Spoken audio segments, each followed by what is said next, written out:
Eu larguei os estudos, porque ali eu já sabia que, inclusive, naquele ano que eu tomei essa decisão, eu já ia repetir de ano, porque eu não estava comparecendo tanto às aulas. E o motivo era porque eu já estava envolvido com outros negócios. E nessa época eu já empreendia. Eu tinha uma loja de games. E com essa loja de games eu tive que me desdobrar ali o tempo todo para conseguir arrumar tempo também para estudar. E percebendo que eu já estava satisfeito com aquilo, eu acabei largando os estudos. Você tinha uma loja de games. E você curte games? Não tanto quanto eu curtia, mas sim, eu comecei até mesmo a aprender o inglês, jogando games em casa, assistindo filmes, e em determinada época eu parei para pensar, ok, se eu vou ficar fazendo isso, como é que eu posso ganhar dinheiro? Eu vou ganhar dinheiro com algo que eu gosto de fazer, algo que eu já estou fazendo todo dia, com games. Então eu montei uma loja de games no estoque de calçados da loja da minha mãe, sem pedir inicialmente a permissão dela. Então eu cheguei lá, ela tinha umas repartições, arrastei tudo e montei ali na metade um cubículo, muito pequeno. E ali eu já comecei a empreender para diversas outras pessoas. Os amigos da escola me convidavam para poder formatar o computador que eles tinham na casa deles. Ia fazendo esse tipo de coisa. Até que eu conheci o digital. Logo também saindo do ensino médio. Porque o empreendimento mesmo eu comecei a fazer aos 12 anos. Conhecendo o digital, eu percebi que eu poderia largar aquela minha loja de games. Mas peraí, você falou que você começou com 12 anos. 12 anos foi a loja de games. Isso. Então você começou paralelo ao estudo, então, à escola. Exato, paralelo ao estudo. Aí e é por isso que de... no primeiro ano do ensino médio eu estava prestes a sair. Que eu já tinha um negócio rodando e etc. Eu não estava indo muito às aulas. E meu pai não estava nada feliz com isso, inclusive. Teve muita reprovação, assim, por parte dos seus pais nessa época? Sim, tive. Até porque são da velha guarda, né? Eles sempre queriam proteger e etc. E ficavam bastante preocupados. O meu pai, então, mais preocupado ainda do que a minha mãe, por exemplo, com os estudos. Porque ele percebeu que na vida ele perdeu uma grande chance se ele tivesse continuado os estudos e etc. Então, aquilo ele tentou passar para mim a todo custo. Então, sempre foi muito focado nessa parte. Quando eu tive que tomar essa decisão, foi bem difícil para ele e para minha mãe, inclusive. O que foi o gatilho que te fez tomar essa decisão e como que foi esse momento de se desprender de algo que faz parte do padrão da sociedade e que, com certeza, fez parte do motivo que te fez chegar até aqui? E tem muitas pessoas que, às vezes, não têm coragem de fazer isso e continuam ali naquela cadeia produtiva de estudar, depois virar um empregado e seguir aquele fluxo, até que chega no final da vida, depende da aposentada do governo. Tudo às vezes porque não teve a coragem que você teve lá. De onde que veio isso? Qual que foi o gatilhozinho? Tiveram vários gatilhos, as pessoas sempre me perguntam, mas eu não tenho um dia específico que eu recebi um estalo e falei, vou fazer. É o acúmulo de várias e pequenas coisas que vão acontecendo no decorrer da vida. Eu me questionava muito com relação ao caminho que eu ia percorrer. Então, ok, eu estou estudando, eu não sei o que eu quero fazer, eu vou descobrir, como todas as pessoas aqui ainda vão, depois eu vou para uma faculdade, quanto eu vou ganhar, quanto tempo vou trabalhar, como será a minha vida, como eu estaria aos 30 anos. Eram perguntas que eu já me fazia antes dos 17, 18 anos. E, de certo modo, eu percebia que aparentemente eu era a única pessoa que questionava aquilo. Se você me perguntasse na época o que eu gostaria de ser ou fazer, seria ganhar dinheiro. Aí eu teria mais liberdade para tomar as minhas próprias decisões. E eu parei para pensar, mas ok, eu vou aprender a ganhar dinheiro? Quem pode me ensinar isso numa faculdade? E se a pessoa vai estar numa faculdade me ensinando isso, como é o estilo de vida dela? Já observando aquilo, eu percebia que não iria condizer com o suposto mentor que eu realmente gostaria de adquirir para chegar nesse objetivo. Então foram acúmulos de diversas coisas. Eu sempre fui mais independente, e eu dou crédito a isso graças aos meus pais, que nunca fizeram questão de me dar sempre o que eu pedia nas mãos e etc. Eles são bem trabalhadores, então incentivavam ali o Tiago, né, do passado a procurar e perseguir suas próprias coisas. Mas ao mesmo tempo, faça os estudos, termine. Mas isso me ajudou de certa forma porque quando eu tentava conseguir alguma coisa que eu queria, eu desejava, seja um bem material, seja, enfim, qualquer tipo de experiência na época, eu sempre percebia o quão limitado eu estava com relação ao dinheiro, sobre esse assunto. Então eu já me questionava sobre como eu resolveria isso no futuro e se eu iria realmente querer seguir aquele caminho. Então uma das decisões que mais me ajudaram nesse momento a sair do primeiro ano do ensino médio foi o fato de eu ter conhecido o marketing digital pelos norte-americanos. Como eu já ficava boa parte do tempo no computador, eu me inscrevi em várias listas de e-mails de diversas coisas e de repente eu acabei recebendo um e-mail e entendi meio que o padrão ali do que a pessoa estava não oferecendo,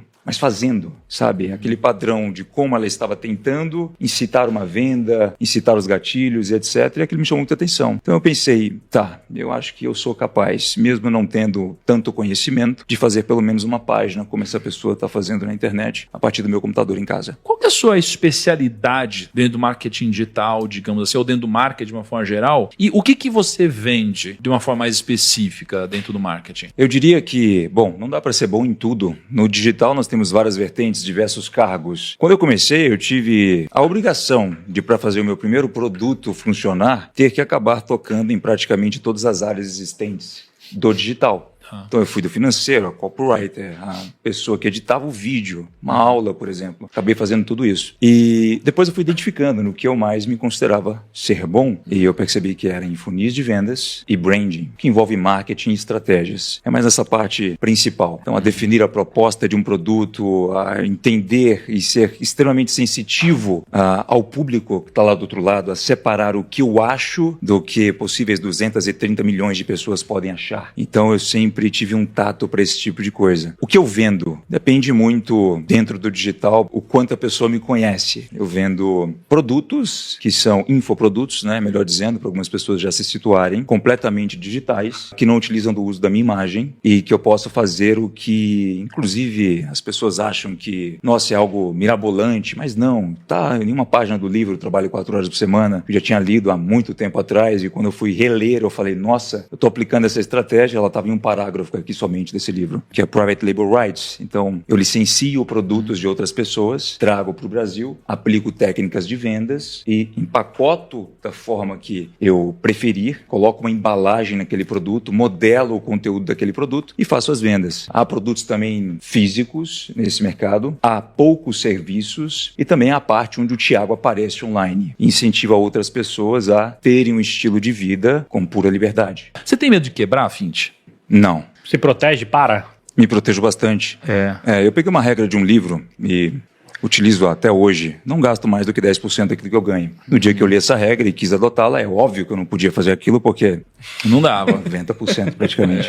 Eu tinha que gastar para sobreviver. Mas eu passei a fazer isso e levar a sério. E é muito gostoso porque eu coloco no meu wallet, por exemplo, aquilo que eu posso gastar de acordo com o que eu ganhei. E eu não dou conta de gastar mais os 10%. E se acumulam para o próximo mês, para o próximo mês, para o próximo mês, para o próximo mês. Então, tá ali. Isso gera também uma certa ambição e um senso de organização. Por quê, Thiago? Eu pude ter a sorte, talvez não sorte, o preparo literalmente, de jovem procurar me relacionar mais com pessoas que estavam falando de negócios e etc. E é óbvio que não eram pessoas da minha idade. E eu conheci um empresário. E esse empresário quebrou porque ele não havia separado pessoa física de pessoa jurídica. Esse faturamento, por exemplo, ele é muito bonito de se ouvir, né? Não está na minha conta bancária. Ele não vai para lá tão cedo. Uma parte vai, mas eu sei muito bem aquilo que eu posso gastar. Eu não preciso de colocar na minha conta mais do que o meu lifestyle já exige, por exemplo, do meu padrão de vida. Então, tendo muito controle sobre isso, eu não tenho esse receio de quebrar. Eu internalizei muito isso, essa dor, sabe, que essa pessoa sentiu. E pude observar também, não só no mercado tradicional, mas no mercado de marketing digital, grandes pessoas que já surgiram e não separaram pessoa física de pessoa jurídica, cara. Eles viam um faturamento absurdo e achavam que aquilo é o que estava no cartão de crédito delas. Qual que é o seu propósito, cara? Inovação.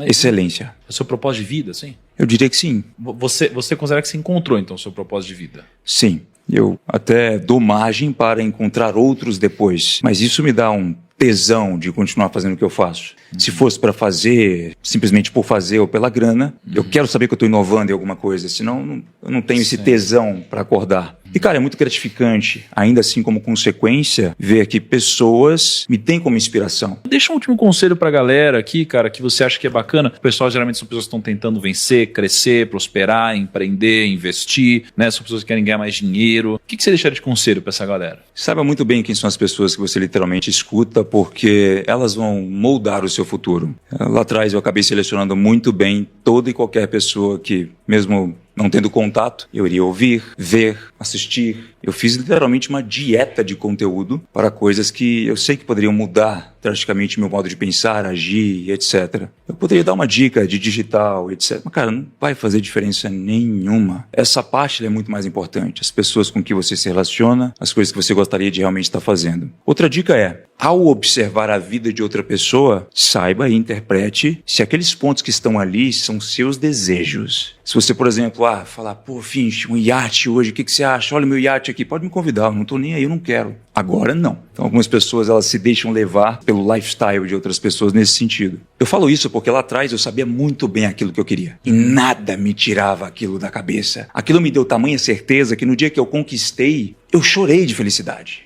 E no dia que eu olho para aquilo, eu ainda sinto a gratificação tremenda por ter sido o cara que, nossa, eu queria muito aquilo, eu imaginei ser impossível, mas eu consegui. Então, quando você sabe literalmente o que você quer, faz muito mais sentido, cara, a jornada.